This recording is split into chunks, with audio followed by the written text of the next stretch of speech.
Hello po, nagtutabi nga po pala ako ng damit ng mga bata at nakakalat niya po sa upuan kaya tutupin ko na lang para walang makikitang kalat. At yan nga, pasayaw-sayaw lang muna ako habang inaayos ko ang camera ng aking phone. Yung ngayon lang ako mag-voice over. Ang hirap po pala no, lalo na kung yung wala kang maiisip na sasabihin sa mga videos mo. Kaya ayan no, tingnan niya tameme pa rin ako dyan, diba? Yung nag-iisip ko ba nung dapat mong sabihin, uy, dapat ko bang isipin? Ano bang dapat kong isipin? Yung mga siraulong walang magawa sa buhay na laging sumisira sa buhay ko. Oh my gosh! Kaya po sa mga kagaya ko na may mga nasisira, hayaan po natin sila. Hayaan natin silang mainggit sa atin. Ipakita natin kayang-kaya natin. Tingnan nyo lalong magigilty ang mga yan. Kaya ako, binabaliwala ko nila. Chillax-chillax na lang ako ganyan. Bakit? Sino ba sila? Yung mga siraulo lang naman sila. Kaya kung ano yung pinasasaya natin at kung ano yung mga dapat pagtagumpayan natin, doon tayo mag-focus. Hayaan natin mga siraulong tao na nangsisira sa atin. Balang araw magtatagumpay rin tayo.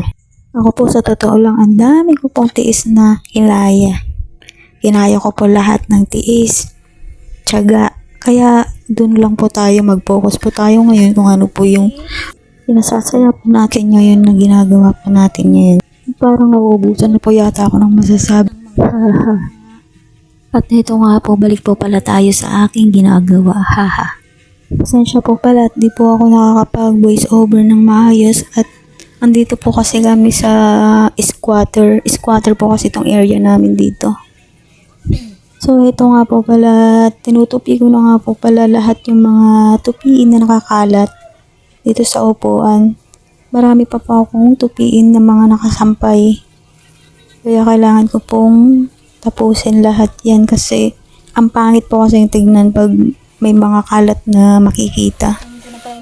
At ito nga po, at kukunin ko itong aking camera at ako nga po ay lalabas.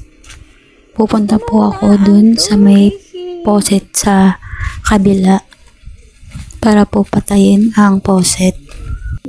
At ito nga po, palabas na po ako. Papunta na po ako dito sa kabila. At ito nga po yung poset at papatayin ko na po. So, ayun. Papunta na nga po pala ako dito sa aming bahay. Ito nga po pala ang aming bahay.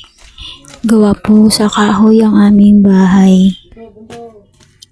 At ito nga po, andito na po ako sa loob ng aming bahay para po ipagpatuloy po ang aking mga tupiin.